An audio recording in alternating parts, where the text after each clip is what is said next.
Hello and welcome. Good evening, everybody. This is the session number 63 on bird watching. Birds तो बहुत तरह की होती है और birds बहुत अलग जगह पर भी मिलती है, लेकिन आज हमारा bird के ऊपर जो सेशन है वो birds from your balcony और birds from your garden, जो अभी आपके आसपास birds है उसको पढ़ रहे हैं। तो उसके लिए हमारे साथ में अजय गाड़ीकर जी हैं। अजय गाड़ीकर जी से हमारी मुलाकात बहुत सालों पहले, वो हमारे ट्रैक पे आया करते थे विथ वाइफ एंड सन, और बहुत वो तब हमको काफ़ी बर्डिंग के बारे में बताते थे जब हमको बर्डिंग का ABC भी नहीं मालूम था। तो तब से हमारा भी धीरे धीरे शौक लगा, लेकिन हमारा शौक वो शौक तक ही रह गए और इन्होंने शौक को और बहुत आगे बढ़ा लिया। जानते हैं बर्ड्स के खूबसूरत नेचर के बारे में, उसके फिनोमिना के बारे में, कि हमारे आसपास कितनी सारी सभ्यताएं पल रही है और हमारे गार्डन से कितनी अच्छी अच्छी चीज़ें हमें दिख रही हैं। लॉकडाउन में तो सबसे अच्छा है बाहर बालकनी और आकाश, दोनों बहुत अच्छे हैं। Over to Ajay ji, please, stage is yours. Thank you, Rakesh bhai. Welcome everybody. Nice to see some old friends. Hi Anurag and everybody. So आज मुझे अच्छा लग रहा है कि राकेश जी ने इनवाइट किया मुझे, और बड़ा कॉमन सा टॉपिक और बहुत जरूरी टॉपिक की इन दिनों सब लोग महसूस कर ही रहे हैं। इवन जो बर्डिंग में नहीं है उनसे भी बात होती है कि सर आजकल बर्ड्स कुछ ज्यादा दिख रहे हैं। तो मैंने बोला कि जैसे ही लोगों को थोड़ा समय मिलता है और इधर उधर देखने का समय देखते हैं तो बर्ड्स दिख जाते हैं। तो they are always there around us, so the thing is only कि थोड़ा सा हम समय निकाल के देखें तो मजा आता है। और राकेश के साथ तो जब भी आउट ट्रैक्स पे गए हैं तो वो हमेशा जंगलों और इसी तरफ रहा है, कभी मोहाड़ी फॉल, कभी पाताल पानी और कभी इस टाइप के। तो वहाँ पे तो बर्ड्स ही मतलब मिलते ही मिलते हैं। तो वो ट्रैक्स उस समय जो ट्रैक करना रहा उसकी वजह से वो कॉन्फिडेंस भी एक रहता है जंगल में जाने के कि भाई ऐसा कोई दिक्कत नहीं होती है। जो आज का टॉपिक है कि बर्ड फ्रॉम बालकनी या बालकनी बर्डिंग, या कि हम लोग छत के रूफ पे बैठे हैं या अपनी बालकनी में बैठे हैं, तो क्या क्या हम बहुत कॉमन बर्ड्स के बारे में आज बात करना चाहूँगा। एंड यही मैंने सीखा इतने सालों में बर्डिंग करते करते आज, कि बहुत एक्सोटिक के लिए आप जाते हैं, बहुत दूर दूर भी आप घूमने मतलब बर्ड देखने जाते हैं। ये अरुणाचल जा रहा है कोई, तो कोई लद्दाख जा रहा है। So they are all there, मतलब वो आपकी विश लिस्ट में होता है कि ये बर्ड देखना है, वो बर्ड देखना है। बट अपने आसपास जो है पहले उनके बारे में जानना जरूरी है और उनके कंजर्वेशन और उनके लिए सोचना बहुत जरूरी है। क्योंकि माइग्रेटरी बर्ड या और दूसरे बर्ड है, उसके उसके कंजर्वेशन के लिए आप शायद उतना प्रयास नहीं कर पा सकते, क्योंकि उनको कंजर्वेशन में दूसरे बहुत सारे इश्यूज है। बट जो कॉमन या रेसिडेंट बर्ड्स है जो आप ही के आसपास रहते हैं और साल भर साल भर यहीं रहते हैं, चाहे उनका मतलब उनका ब्रीडिंग है या उनका रहवास सब यही है, तो वो नहीं जाना चाहिए कहीं भी। इसलिए उनके बारे में हमें ज्यादा से ज्यादा जानना चाहिए, भले ही वो कॉमन है। और एट द सेम टाइम थोड़ा जानने के बाद में फिर देख के मजा आने लगता है, तो you get interested in doing and knowing about more into it. और इसी तरीके से आपका बर्डिंग का शौक चालू होता है। और हर किताब जो बर्डिंग की होती है उसमें पहले ही लिखा होता है कि बर्ड्स को देखने के लिए कहीं बहुत दूर जाने की जरूरत नहीं, just sit in your balcony and you will find birds everywhere. So birds के साथ ऐसे ही है। तो मैं अपने स्लाइड्स को शेयर करता हूँ एंड उसके ऊपर से फिर मैं आगे बात करना चाहूंगा उसमें। बिल्कुल, क्योंकि कई लोग अपने आप को रोक लेते हैं सोच करके कि बर्डिंग के लिए बड़े बाइनोकुलर चाहिए, बड़े कैमरेज चाहिए। अरे आप नेकेड आई से भी स्टार्ट कर सकते हैं देखना। Right right. सो मैं स्क्रीन शेयर करूं, मेरे को शायद जी आपने बिल्कुल होस्ट दे बना रखा रखा होगा। है, मैं दिया हुआ स्क्रीन है। जी शेयर, हाँ, जी जी। हाँ आ रही देख है। पा रहे हैं मेरी स्क्रीन? जी जी बिल्कुल आ दिख, गई जी जी। है। Right. So this is about it, मतलब बर्डिंग फ्रॉम बालकनी। मैं यहाँ पे एक एनजीओ है द नेचर वॉलंटियर, जिसको हम TNV के नाम से भी जानते हैं, उसमें भी एक्टिव हूँ और जो बर्ड्स के बारे में कुछ ना कुछ कराते रहते हैं sessions. So starting it on, इसको यहाँ से फुल स्क्रीन कर लूँ मैंने। शिफ्ट F5 कर लीजिए तो ये हाँ जी, जी हाँ।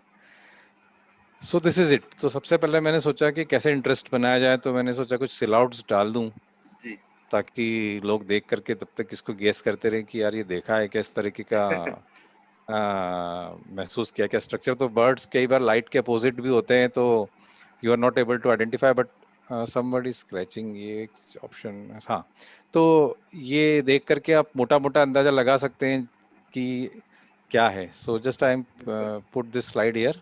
थोड़ी देर बाद जब एंड करूंगा तब इस पे बात करेंगे कि किस तरीके से किसने इसको सही आइडेंटिफाई किया है. जी तो जी कोई अगर इसमें क्वेरी डालना चाहे तो चैट हाँ बॉक्स चैट अगर बॉक्स है चालू हो तो डाल बिल्कुल चालू सकते है हैं, नाम बिल्कुल डाल, चालू है अपना नाम डाल दें, वन बिल्कुल नंबर के आगे जो भी उनको आइडेंटिफाई वो डाल दें, दो नंबर जी के आगे वो कर दें. क्योंकि आज हमारा इनफॉर्मल यही है, कॉमन वर्ड्स को हमको पहचानना है, बिल्कुल और गलत भी हुआ तो कोई दिक्कत नहीं, इसी तरीके से चालू होता है. तो बिल्कुल जो भी बिल्कुल इंटरेस्ट ट्राई करना चाहे, अपना नाम, वन नंबर के आगे बर्ड चैट का बॉक्स में नाम, डाल टू दें नंबर के आगे बर्ड का नाम, थ्री ओके नंबर क्या है, तो इसको इसमें इतना बता देते कि मैं, अनुराग जी की इसमें कच्ची कोटी रहेगी उनको इसमें पार्टिसिपेट करने की हाँ इजाजत नहीं है हाँ, यस यस यस. गलत सो बात है सर, गलत बात है। नहीं नहीं आप सब हमारे बात इन्विजिलेटर है आज आज इनको, आपकी हाँ, आपकी इनको कच्ची कोटी इन्विजिलेटर बना देंगे कि हाँ कच्ची कोटी हाँ आज हाँ, आपकी सही है. चलिए ठीक है। So right, so this is it. तो आप इसको देख, मेरे ख्याल से सभी ने देख लिया होगा. 1 2 3 4 5, आप अपने अपने आंसर्स डाल दें. Moving on to the next slide. जब भी मैं अपना एक प्रेजेंटेशन देता हूं तो जरूर डॉक्टर सलीम अली का बिल्कुल जिक्र उसमें जरूर करता हूं, बिल्कुल क्योंकि इन जो भी बर्डिंग के बारे में जब आगे बढ़ता है, सीखना चाहता है, तो जो पहली किताब उसके हाथ में आती है, उन वो डॉक्टर सलीम अली साहब की आती है. इन व्यक्ति, मतलब पुराने समय में तो अंग्रेजों ने ही काफी कुछ, मतलब पुरानी किताबें जो भी आपकी रेफरेंस बुक के लिए का या फील्ड गाइड से, वो अंग्रेजों ने लिखी हुई, बट बहुत सारा काम फिर सलीम अली साहब ने किया हुआ है. और उन्होंने एक्चुअली जो भी करते थे उसके साथ में उन्होंने डॉक्यूमेंटेशन पे बहुत जोर दिया था, and that's why he has been, he has written volumes of books. And उसी से हमको फिर जब कुछ चीज देखते समझने की कोशिश करते हैं, तो उसमें हमें वो दिखता है कि अच्छा, इसकी इस टाइप का है, इसका बिहेवियर ऐसा है, इसका खाना ऐसा है, इसकी हाइट ऐसी है, इसका हैबिटाट ऐसा है. So which is important. So I thought कि इस स्लाइड के बारे में बताया जाए. तो जब भी आप आगे बढ़ेंगे तो इनकी किताबें रिफर करने के लिए आपको जरूरत पड़ेगी.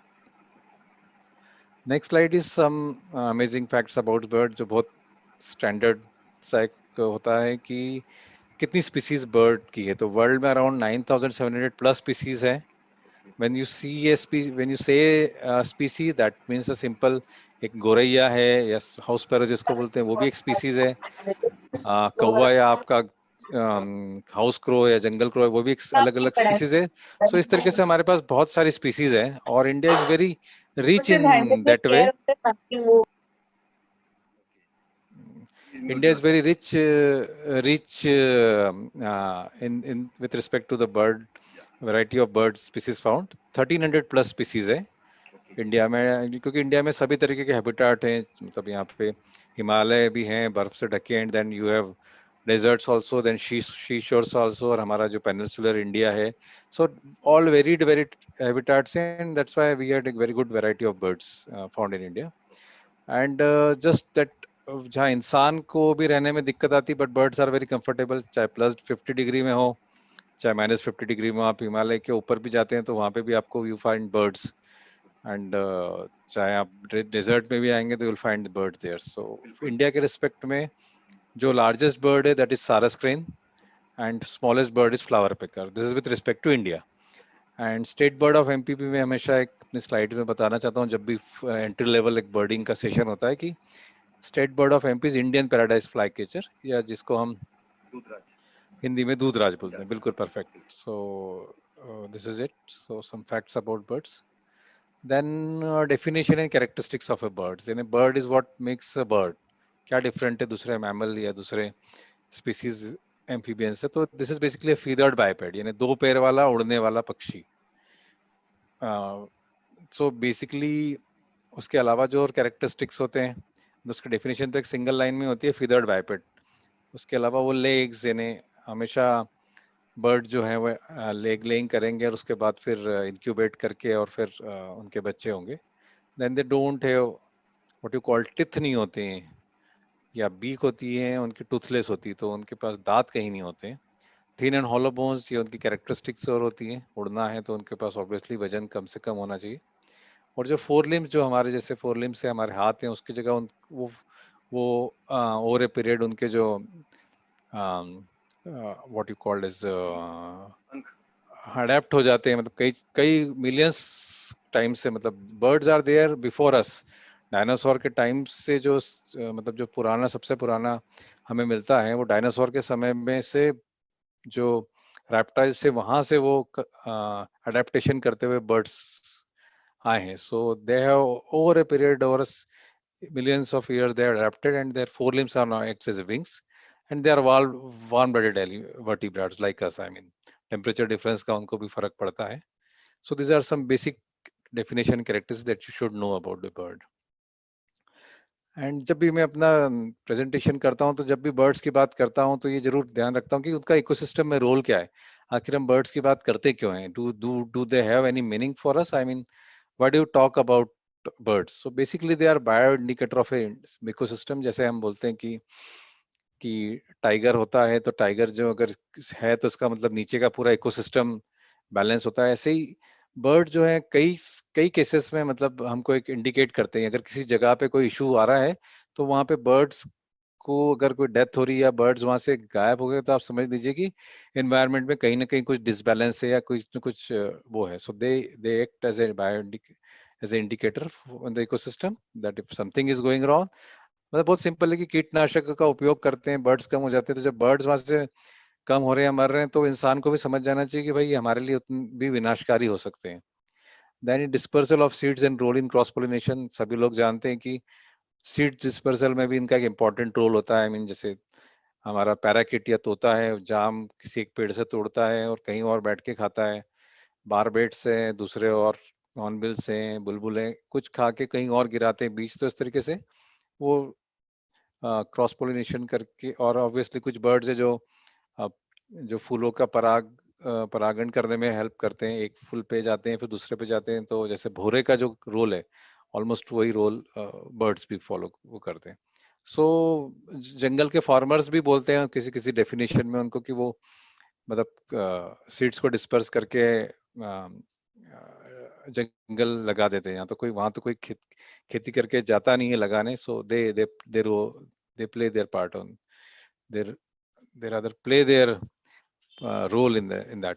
So controlling pests and vermin, like it, बहुत सारे जो birds होते हैं वो, I mean more than 80% of them are omnivorous.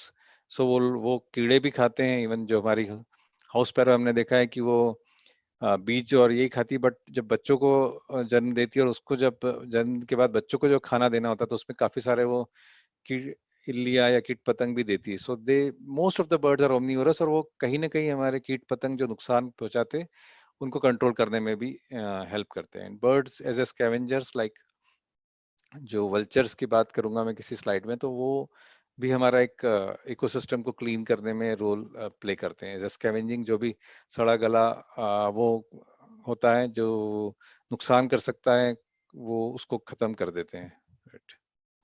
So essential requirements of bird watching. I mean, balcony birding के बाद में जब कभी आप लोगों को शौक थोड़ा सा आएगा कि कहीं हम बर्ड वॉचिंग के लिए जाएं, तो क्या चीज चाहिए? सो सिंपली फील्ड गाइड या बर्ड बुक. तो अभी तो आजकल ऐप के अंदर, आपके मोबाइल के अंदर ही बर्ड बुक होती है. आप जाके आइडेंटिफाई करना चाहें कि ये देखा, ये क्या क्या है, तो आप उस ऐप में जा करके आप ढूंढ सकते हैं.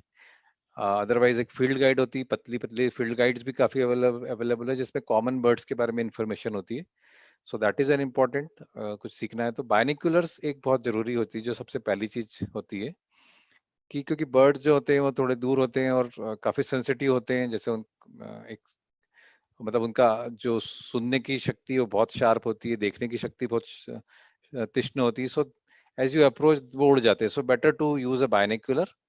सो उसके थ्रू आप उसको, उनके कलर्स और उनके वाइब्रेंट कलर्स, ये सब भी देख पाएंगे. So that is one thing.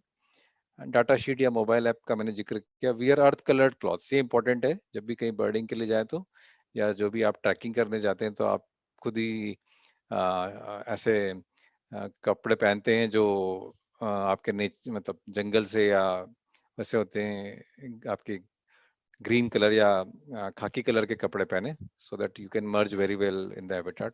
B quiet and move slowly. Simply simple है. जैसे कि उनकी बर्ड को अगर आवाज आती तो पहले उड़ जाते हैं. सो शांति रख के किया जाए. And use your eyes and your ears. So years इसलिए कि जब जंगल में बर्डिंग करते हैं तो कई बार बर्ड तो आवाज कर रहा होता, दिखता नहीं है. बट कानों से सुनाई देता है. So that hearing sense is also important to know the direction of it and then approach it. So these are some requirements for bird watching. And now coming on to the main this thing कि कुछ बहुत सारे बहुत common birds 10-15 के बारे में बात करना चाहूंगा. सभी लोग देखते हैं ये और सभी जानते हैं, बट स्टिल कॉमन बर्ड जो होते हैं, जो लाइक रॉक पिजन या कबूतर, मतलब जो लोग मल्टीज में रहते हैं उनके लिए तो एक नुसेंस हो गया है कि हर जगह अंडे दे देता है. एंड बट इसके कैरेक्टरिस्टिक्स में एक बहुत इंपॉर्टेंट है कि इसने अपने आप को बहुत बढ़िया अडेप्ट कर लिया ह्यूमंस के साथ में. और ये जो मोस्टली जो हमें दिखता है ये सब फेरल पिजन है. यानी फेरल यानी जैसे कुत्ते कैसे रोड के वैसे हो जाते हैं ना, कि फेरल हो जाते हैं. I mean they are not wild, नहीं रह गए अब, दे आर मोर और लेस. Just a second. इंसानों वाले बन गए. हाँ, पार्डन, क्या बोल रहे थे आप? इंसानों वाले बन गए, इंसानियत आ गई थोड़ी सी. हाँ हाँ हाँ हाँ हाँ हाँ हाँ जी.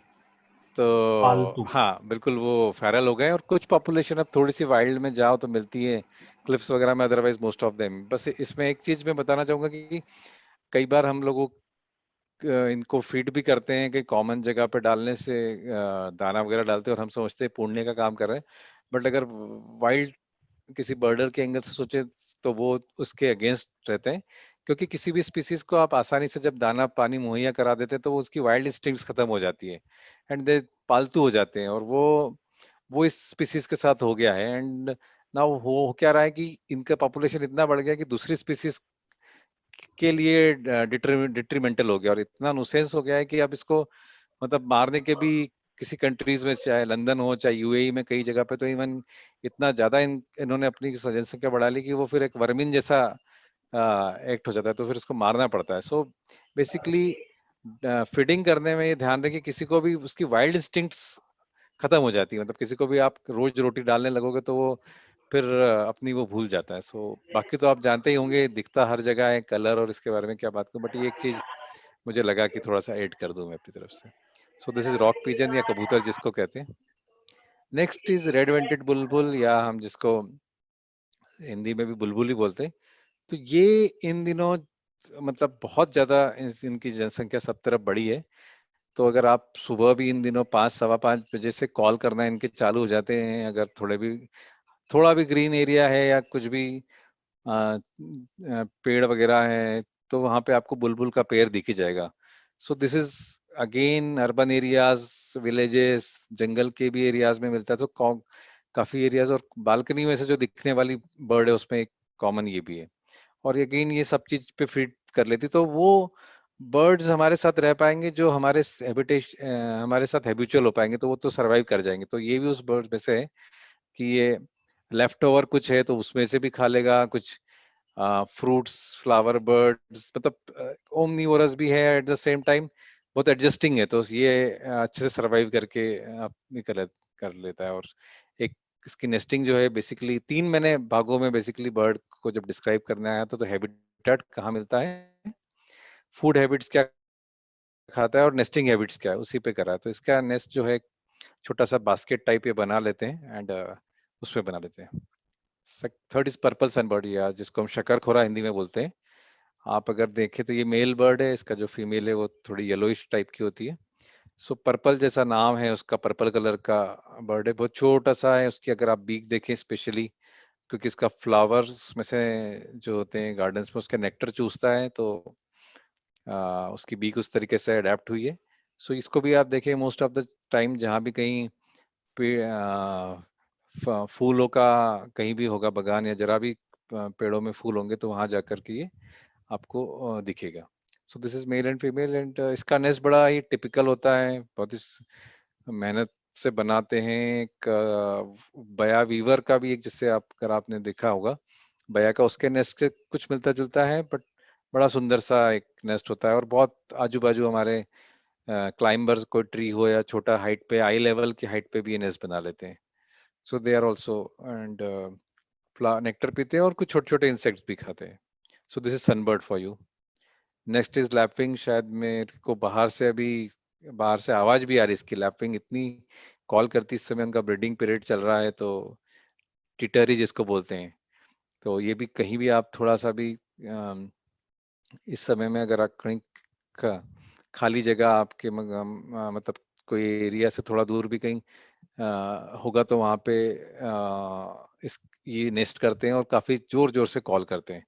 सो और जरा भी आप गांव की तरफ निकल जाएं या थोड़ा भी शहर के कहीं भी खाली प्लॉट भी होगा तो वहाँ पे आपको कहीं ना कहीं ये बर्ड दिख जाता है। Feeding habits is mostly insects, snails, सब खा लेता है। नेस्टिंग हैबिट्स में ग्राउंड पे नेस्ट बनाता है, so very common bird. Balcony में से एकदम ना भी दिखे बट इसकी आवाज आपको जरूर कहीं ना कहीं सुनाई दे जाएगी। So this is red wattled lapwing. Rose ringed parakeet, बस सुबह और शाम को छत पे खड़े हो जाओ, आपको ये पैराकिट्स जो हैं उड़ते हुए इधर से उधर से इधर जाएंगे।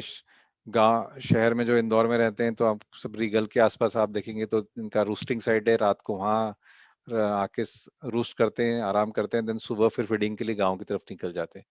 सो एंड कॉमन बर्ड है। अगर कहीं भी थोड़ा सा भी अगर आपके जाम के या बरगद या कुछ भी फ्रूटिंग ट्रीज होगी तो आपको वहाँ पे कॉमनली दिख जाएंगे फीडिंग करते हुए। आप आपकी छत पे कुछ दाना भी डालते हैं तो ये भी आ जाते हैं खाने के लिए। फीडिंग हैबिट्स में 100% वेजिटेरियन बर्ड है और नेस्ट जो है ट्रीज में बनाता है। आप जब भी आउटिंग वगैरह पे जाएं तो आप थोड़ा गौर करना देखेंगे तो आप कहीं ना कहीं किसी पेड़ में अगर कहीं होल है तो उसमें आपको मैना या पैराकिट के हो जरूर दिख जाएंगे nest. Next is laughing dove, शायद इसके लिए इसको पहले आना चाहिए था सीक्वेंस में। सो ये फाख्ता जिसको बोलते हैं, फाख्ता ये भी बहुत कॉमन बर्ड है, छोटा सा कबूतर जैसा बर्ड है। एंड ये भी नेस्टिंग के लिए ऑलमोस्ट वैसे टाइप की साइट्स लगती है जैसी कबूतर को लगती, कहीं भी बना लेगा थोड़ा सा लकड़ी के ये कर तिनके इकट्ठे करके। और राउंड द ईयर ब्रीडिंग करने वाले बर्ड है। तो यार जो पिजन के साथ खासियत है कि एक तो वो प्रोलिफिक ब्रीडर्स होते हैं, राउंड द ईयर चाहिए उनकी ब्रीडिंग चलती रहती है, उसी टाइप की कैटेगरी में ये है। बट इसका थोड़ा लॉस हो रहा है हैबिटाट का, क्योंकि हर जगह कबूतर ले लेता है और इससे बड़ा है तो इसको थोड़ी जगह कम पड़ती है। But otherwise is very silent bird, हमारे आसपास रहता है बिना शोर करे। हाँ बस गुटरू गु जैसे कबूतर की आती है वैसे इसकी भी थोड़ी सी लॉफिंग डव की भी आती है, कम कर छोटी सी वॉइस कम होती है बस इसकी। It's a common bird laughing dove, फाख्ता बोलते हैं हिंदी में। Next is drongo, black drongo, Hindi में कोतवाल इसको बोलते हैं। आप देखें अगर जैसे इवनिंग अभी होगी 7 बजे, जहाँ कहीं लाइट के पोल होंगे बाहर आपके घर के बाहर यहाँ पे तो वहाँ पे आपको ये बर्ड पूरी तरह से इंसेक्टिवोरस बर्ड है, कीड़े खाता है। तो ये अभी जैसे कीड़ों की पत्ती बढ़ जाती है बरसात में तो ये एकदम एक्टिव हो जाता है ये, और ये इसका ब्रीडिंग टाइम होता है। सो दे पूरा काला कलर का बर्ड होता है और पीछे से इसकी जो टेल है उसको ऐसा कट होता है। सो दैट्स इट, कभी भी आप इसको भूल नहीं सकते कि ये बर्ड है। बर्ड को कि आइडेंटिफाई करना सबसे आसान है इस बर्ड को। सो this is drongo for you. Carnivorous है, इंसेक्टिवोरस मतलब पूरी तरीके से इंसेक्ट्स पे ही डिपेंडेंट है। और एक नेस्ट जो है एक सर्कुलर बाउल जैसा बना के नेस्टिंग करता है, या अभी करेगा अभी आने वाले महीने जून जुलाई महीने में। नेक्स्ट इज हाउस पैरो, इसके बारे में जिक्र करना जरूरी है। शहरों में थोड़ा सा कम दिखने लग गई है पर गांव में ढेर से हैं, क्योंकि शहरों में जिस तरीके का हमारा स्ट्रक्चर है जिस तरीके की पैकेज फूड हो गया है, अब हमारे पास कुछ भी दाना वगैरह एक्स्ट्रा नहीं होता है, कहीं फैलता भी नहीं है। फिर घरों के स्ट्रक्चर इस तरह के हो गए कि इनके लिए नेस्टिंग की साइट कम हो गई है। और तीसरा ये भी है कि जो थोड़ा ग्रीनरी होती थी, हेजेस होते थे, थोड़ा कच्चा ग्रीन एरिया होता था, वो भी घरों में अब आजकल कम होता है। सो ये इसकी वजह से हमारे शहरों से गौरैया थोड़ी कम हो गई है। बट इसकी पॉपुलेशन एज सच कम नहीं हुई है। बट जहाँ भी थोड़ा मिट्टी के स्थान होंगे, हेजेस होंगे, थोड़ा भी बबूल या ऐसा कुछ वो होगा जंगल, तो वहाँ पे जरूर मिलेगी। और शहरों में भी हम इसके प्रयास कर ही रहे हैं कि ये रहे। तो ये बर्ड हमेशा जंगलों में नहीं मिलेगा, जहाँ भी ह्यूमन सेटलमेंट होंगे उन्हीं के आसपास मिलेगा। सो गांव की वैसे तरफ तो आपको ढेर मिलते हैं जी। वैसे अभी लास्ट डेज में पढ़ रहा था कि हाउस स्पैरो ये जो गौरैया है ये वर्ल्ड में जी सबसे लार्जेस्ट की पॉपुलेशन काउंट करी है, ऐसा कुछ। यस यस यस यस, मतलब पूरी दुनिया में फैली हुई है ये, अलग अलग species, house sparrow, russet sparrow और इस टाइप से। बट यस ये काफी कॉमनली, और जहाँ गई है वहाँ ह्यूमंस के साथ ये एडजस्ट हो गई है, तो इसलिए पूरे वर्ल्ड में ये काफी संख्या में है। not the highest number, but it is found in every subcontinent, मतलब almost सभी जगह पे ये है जी. Third is sorry last then is black kite. एक अगर आप देखें जब भी छत पे देखेंगे तो ऊपर अगर आपका ध्यान जाएगा तो एक ब्लैक काइट, या हिंदी में तो बड़ा कंफ्यूजिंग नाम होता है इसको हम क्या बोलें, चील ईगल अलग होता है जी जी. चील चील चील चील हाँ, चील सबसे कॉमन सही सटीक इस पे बैठता है. सो इसका ये भी शहरों के आसपास रहता है, जहाँ भी थोड़े डंपिंग यार्ड वगैरह होंगे तो वहाँ ये खाना ढूंढ लेगा. स्कैवेंजर भी है, फिर थोड़ा बहुत कबूतर वगैरह को मार भी लेता है, कहीं ऊंची ऊंची बिल्डिंग्स के ऊपर उड़ते रहते हुए करता है. सो एक शिकारी पक्षी की यहाँ पे बात कर रहे हैं, और नेस्टिंग जो है ऊंचे ऊंचे पेड़ों पे ये करता है. So one of the common bird seen around the city areas. Then एक छोटी सी बर्ड है, एशिप्रीनिया कहते हैं. मतलब दिन भर अगर कहीं से आपको सबसे तेज आवाज आएगी तो ध्यान देंगे तो आप ये बर्ड जरा सी है, आई मीन स्पैरो से भी छोटी है, बट इतनी जोर जोर से कॉल करती है. और नेस्ट भी आपके आसपास थोड़ा सा गमला भी होगा तो उसमें भी अपनी नेस्ट बना करके कर लेती. सो ये छोटे बर्ड्स पे ध्यान कम जाता है, बट दे आर ऑलमोस्ट मतलब कॉमन बर्ड. यानी जरा भी अगर आपका ग्रीन एरिया होगा तो you will find this bird. मतलब सनबर्ड आपने जो देखा उसके बाद में जो मोस्ट कॉमन बर्ड है ये आपको ही मिलेगी. इंसेक्टिवोरस है, कुछ ना कुछ छोटे छोटे कीड़े खाती रहती है. छोटा सा नेस्ट बना के आपके आसपास से आप ही को पता भी नहीं चलता है, और उसमें से अपने बच्चे बड़ा करके ले जाते हैं. सो एशिप्रीनिया. Then is house crow. ये भी एक बर्ड है जो शहरों में थोड़ा कम दिखता है, कुछ कुछ पॉकेट्स में काफी दिखता है. अगर इंदौर में देखें तो रामबाग एरिया में देखें, या फिर थोड़ा सा आउटस्कर्ट्स में विलेजेस में काफी मिलता है. तो ये भी ओमनी ओरस से बहुत स्कैवेंज भी कर लेता है. मतलब हैबिटाट इसको बहुत टिपिकल कुछ नहीं चाहिए, बट शहरों में जरूर कहीं ना कहीं गड़बड़ है. जो पेड़ खत्म होते जा रहे हैं जहाँ पे कि ये नेस्टिंग करता था वो कम हो गया. सो इसका कंसंट्रेशन मोस्टली अब गांव की तरफ ज्यादा हो गया है. बट और ये बर्ड इसका नेस्टिंग जी. अजय जी, ये बर्ड मतलब ऐसा है कि हमको 21,000 फीट की हाइट पे भी कौवा मिला है. मतलब इतना राइट इसका राइट इंस्टिंक्ट राइट. इतनी ज्यादा है, जबरदस्त. हम जो खाना फेंकते थे हिमालय जी में जी जो बाहर रखते थे, वो भी ये आपके दिन में आके जी. खा के और रात को चला जाता था. मतलब बहुत ज्यादा सर्वाइवल इसका है. हाँ, बिल्कुल बिल्कुल बिल्कुल सही कहा आपने.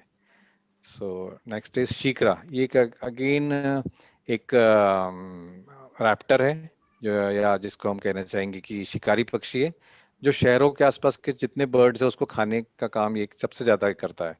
सो इसकी कॉल बहुत तेज है, और इसके जो क्लॉज होते हैं वो बहुत फास्ट होते हैं. सभी शिकारी पक्षियों के जो शिकार करने में मोस्ट इंपॉर्टेंट रहते हैं उनके टैलेंट्स और उनके पंजे रहते हैं जिसके वो शिकार करते हैं. सो ऐसा नहीं है कि चोंच तो सिर्फ खाने का काम आती है. जो मेन उनका शिकार के लिए जो यूज होता है दैट इज देयर टैलेंट्स, या उनके पंजे जो होते हैं. और सब तरीके के हैबिटेट, छोटे बर्ड्स, लिजर्ड, फ्रॉग्स सब खा लेता है. सो इसको भी अगर आप देखेंगे तो एक आपको आसपास जरूर दिखेगा ये. देन इज मेना, कॉमन मैना. ये भी एक ओमनीवोरस बर्ड है.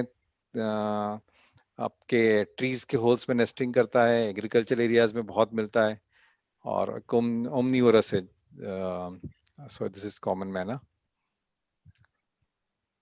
टेलर बर्ड, जैसे एशिप्रिनिया की मैंने बात की, वैसे एक छोटी सी बर्ड्स उसी साइज की, स्पैरो से भी छोटी, पर बहुत कॉल करती रहती है जब ब्रीडिंग टाइम इसका भी होता है. छोटे छोटे इंसेक्ट्स ढूंढते रहती है, कहीं भी थोड़ी झाड़ी जंगल होगा या हल्के से पौधे भी होंगे उनमें भी ये मिल जाएंगी. एंड टेलर बर्ड इसलिए इसका नाम है कि ये जो इसका नेस्ट होता है बड़ा ही सुंदर होता है. सारे छोटे छोटे चीजों से, मतलब जो आपके स्पाइडर के नेस्ट होता है उसके जो तार है वो भी ले लाती है, और कुछ कुछ पत्तियों को घुमा के उसको सील करके, और कई नेस्ट देखने को मिले तो बड़ा ही सुंदर सब बनाती है अपने किसी लीव्स को छोटे छोटे किसी भी स्ट्रिंग से बांध करके. So this is that's why it's called tailor bird. Next is koel. अभी इसका ब्रीडिंग टाइम, मतलब कोयल के बारे में भी एक इंटरेस्टिंग चीज ये है कि ये खुद अंडे जो हैं ये किसी और के नेस्ट में देके, एक पैरासिटिक ब्रूडर है. ये मेल बर्ड है, लेफ्ट में जो फोटो है. सो ये अपने जो अंडे हैं वो किसी और बर्ड के नेस्ट में दे देता है, और फिर वो दूसरा ही उसको इसके बच्चों को पालता है. सो this is interesting about it. और ये इस समय काफी कोयल की कूक आपकी जब गर्मियों में आपको ज्यादा सुनाई देती है, क्योंकि इसका ब्रीडिंग टाइम होता है। और ये भी एक मोस्टली फ्रूट्स खाता है, बेरीज खाता है। और जो इसकी दूसरी और वैरायटी होती है वो खास करके कुक्कू फैमिली में की जो होती है वो कैटरपिलर्स और इंसेक्ट्स भी बहुत खाते हैं। और ये हमारे आसपास में मिल जाता है, गार्डन्स में और छोटे मोटे जहाँ भी थोड़े पेड़ होंगे। And basically it's a parasitic breeder. ले इट्स एग्स इन अदर्स, खास ज्यादातर कौवों के घोंसलों में देता है। Next is babbler, jungle babbler. नाम इसका जंगल बैबलर है, पर ये शहरों के आसपास सबसे ज्यादा कोई बैबलर मिलता तो यही वाला मिलता है। सो सात भाई या सात बहन, कुछ ऐसा नाम भी हिंदी में इसका है। काफी कॉल बहुत करते हैं, वेरी नॉइजी बर्ड है। तो जहाँ भी थोड़ा सा ग्रीन एरिया होगा तो आपको ये बर्ड जरूर मिल जाएगा। और लार्जली ओमनीवोरस से सब कुछ खा लेगा, ग्रे मतलब इंसेक्ट्स भी खा लेगा। एंड देन जो आपके वेजिटेरियन डाइट है उसमें से भी ये खा लेता है। This is one bird about. That is a Kingfisher, white throated Kingfisher. ये भी आपको मतलब कई तरह के किंगफिशर हमारे यहाँ इंडिया में मिलते हैं, बट दिस इज वन जो शहरों के आसपास कॉमनली दिख जाता है। एंड इसके डाइट में जैसे जनरली हम इनको पता है कि मछलियाँ खाते हैं, बट ये जो किंगफिशर है ये लिजर्ड्स, इंसेक्ट सब खा लेता है। सो कहीं भी आपको सुबह सुबह जल्दी कॉल, बहुत कर्कश एक कॉल निकाल के हुए निकल जाता है ये। और जब ब्रीडिंग टाइम होता है तब खूब कॉल करता है। सो और इसकी नेस्टिंग साइट जो होती है वो बेसिकली या yeah, so continuing on the different slides. So ये ग्रीन बी ईटर स्लाइड के ऊपर जो फोटोग्राफ दिख रहा है, छोटा सा एक बर्ड है स्पैरो साइज का, पर इसके टेल के पीछे एक छोटा सा एक what you called tail, elongated tail होती है वो आपको दिखता है पूरा ग्रीन कलर का। और स्पेशली इसका नाम ग्रीन बी ईटर इसलिए कि पूरा बीज, इसकी डाइट जो है बीज है, यानी मधुमक्खियां और दूसरी मक्खियां इसके पकड़ते हुए खाता है। सो ये मोस्टली विंटर इस समय आपको गांव के किनारे और जंगलों में दिखेगा। और शहरों में जब थोड़ा ठंड बढ़ जाती है तो बहुत सारे इस तरफ आ जाते हैं। और अभी मतलब इसका इम्पोर्टेंट ये है कि ये पूरा डाइट इसका कार्निवोर है, इंसेक्टिवोरस है। और थोड़ा भी जब अभी ठंड बढ़ेगा तो आपको आसपास शहरों में भी तारों के ऊपर ये दिखना चालू हो जाएगा। और इसका नेस्ट भी जैसा अर्थन बैंक से रिवर्स के जो नदियों के किनारे या नालों के किनारे जो एक अर्थन बैंक्स होता है वहां पे होल के अंदर जाकर के नेस्ट करता है। There is a bird called Indian grey hornbill या धनेश। मैं थोड़ा सा यहाँ पे एक पूछना चाहूंगा, इस बर्ड को किसने देखा है? हाँ हाँ मैंने तो ये देखा जी बिल्कुल देखा था। Hmm, so very interesting. Residency area में काफी जी क्या क्या कहा आपने? रेसिडेंसी एरिया में और यूनिवर्सिटी बिल्कुल एरिया में दिखती बहुत है इंदौर में। बिल्कुल सही कहा आपने, सही हैबिटाट इसका बताया कि ये जहाँ थोड़े से पेड़, फिगिवरस पेड़ होंगे, पुराने पेड़ होंगे, बड़े पेड़ होंगे, वहीं मिलेगा। और वो हमारे लिए रेसिडेंसी एरिया है जहाँ बर्ड काफी दिखता है। तो उसका नेस्टिंग बिहेवियर बड़ा टिपिकल होता है, जिसकी वजह से मेरा इंटरेस्ट इस बर्ड में बहुत है और मैं काफी सालों से इस पे स्टडी भी कर रहा हूँ। सो बेसिकली नेस्ट बर्ड तो फिगिवरस है इन मतलब नीम, बरगद, कूलर और इस टाइप के जितने भी फिक्स के ट्री वो होते हैं उसमें ये खाता है। और जब बच्चे वगैरह होते हैं तब उनको ये प्रोटीन डाइट देने के हिसाब से कीड़े भी देता है, लिजर्ड्स भी देता है। सो इसका नेस्टिंग बिहेवियर बहुत टिपिकल है। मैं यहाँ छोटा सा बताऊंगा कि ये इसकी जो फीमेल है, ये जो आप देख रहे हैं ये मेल बर्ड है।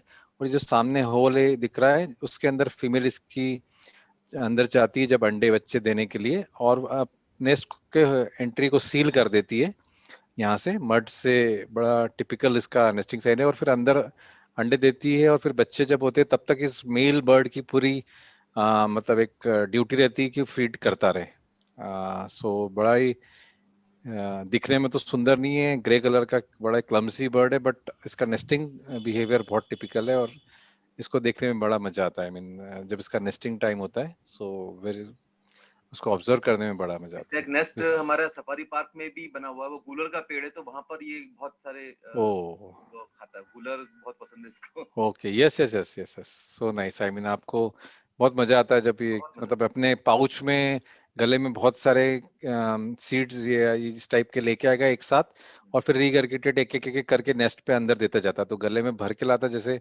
कोई बरगद है तो उसके बहुत सारे फल ले आएगा गले में भर के 10-12, और फिर ला ला के देते जाता है। सो बड़ा मजा आता है इसको देखने में जी। Next is magpie robin. बड़ा ही सुंदर गाने वाला बर्ड, अगर काला सफेद आपको दिखे तो समझ लीजिए मैकपा रॉबिन गा रही है। मतलब छोटा सा भी थोड़ा ग्रीन एरिया होगा, पेड़ होंगे हमारे आसपास, तो ये बर्ड आपको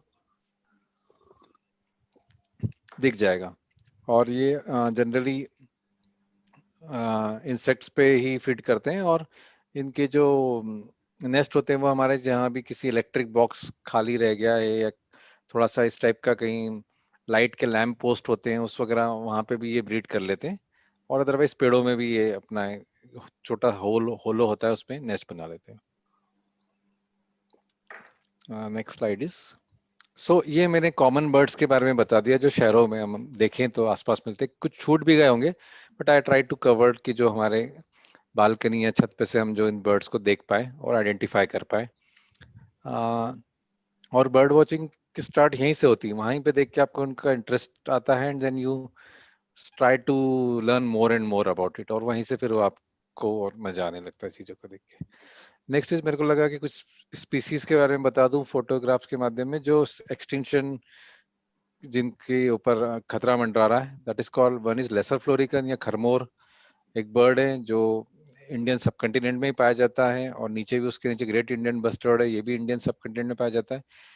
तो बहुत कम जनसंख्या बची है इसकी। ग्रेट इंडियन बस्टर्ड की तो 200-250 ही बचे हैं, और फ्लोरिकन के भी 2-3 हजार बर्ड्स ही बचे हैं। फिर इधर फॉरेस्ट आउलेट है, और नीचे वल्चर्स, वल्चर इन जनरल, कई और वल्चर्स की स्पेसिफिक क्रिटिकल इंडेंजर्ड है। सो ये काफी स्पीसीज है जो मतलब खतरे के कगार पे हैं। तो मैंने सोचा कि इसको भी आपको बता दूं कि कहीं ना कहीं ह्यूमन इंटरवेंशन की वजह से इनका नुकसान हो रहा है। तो कोशिश करनी चाहिए कि प्रजाति दुनिया से विलुप्त न हो जाए। एक बार विलुप्त हो गई तो फिर आपको बड़ा बाद में दुख होगा। तो कंजर्वेशन के प्रयास हमें करने चाहिए इन बर्ड्स के बचाने के। फिर मैंने कुछ कलेक्ट करा है कि यूजफुल वेबसाइट्स क्या होती है। अगर आपको और कुछ देखना है तो ऑब्वियसली कई बर्ड वॉचर्स आपके ग्रुप में हैं, बट अदरवाइज भी आप नेट पे कुछ देखना चाहें तो एक बहुत सारी वेबसाइट्स हैं जहां आपको बर्ड्स के बारे में बहुत सारी जानकारी मिल सकती है। नेक्स्ट इज, एक किताब के बारे में बताऊंगा, बर्ड्स ऑफ इंदौर। मैं जिस एनजीओ से जुड़ा हुआ हूँ, तो मैं उस बर्ड हम लोगों की किताब हम लोगों ने पिछले साल निकाली थी, बर्ड्स ऑफ इंदौर, जिसमें 267 स्पीसीज जितनी भी इंदौर में मिलती है डिस्ट्रिक्ट में, उनका इसमें कोलेशन करा हुआ है। और उस ये नेचर वॉलंटियर एक एनजीओ है जिसके थ्रू में जिसने ये पब्लिश करी थी। तो हम लोग कई ऑर्निथोलॉजी कोर्सेज, जिनको बर्डिंग में और डिटेल में जाना है, इनके हैबिटाट, मॉर्फोलॉजी और भी कुछ है तो उसके बारे में है। तो जब ऑर्निथोलॉजी कोर्सेज राकेश जी ने भी ज्वाइन किया था 1 साल, तो वेरी इंटरेस्टिंग चीजें होती है उसमें, जब आपको इनके माइग्रेशन या हर चीज बर्ड्स के बारे में जाननी हो तो उसके लिए। पूरी एक दुनिया है, एंड लास्ट, पूरी एक दुनिया है। जी हाँ, पूरी दुनिया है जी। एंड आखिरी में मैं थैंक्स करना चाहूँगा क्वेश्चन आंसर्स के पहले, और मेरे बेटे की इमेजेस मैंने यूज़ करी है, और मेरे जो फैमिली में हम सब बर्डर्स हो गए, वाइफ भी बर्डिंग में है, मेरे कजिन्स जो मेरे बेटे के कजिन्स है उन्होंने भी कुछ स्लाइड्स में मेरे को हेल्प करी थी। मैंने बोला कॉमन बर्ड्स के बारे में मुझे प्रेजेंटेशन देना है, तुम ही लोग थोड़ा सा हेल्प करो। सो दे कम अप विथ ब्यूटीफुली। सो उनका राघव लाम्बोले और शुभ लाड़, इन्होंने भी मुझे हेल्प करी। I like to thank you very much them also. So I'm free to take questions and answers. Rakesh ji, please.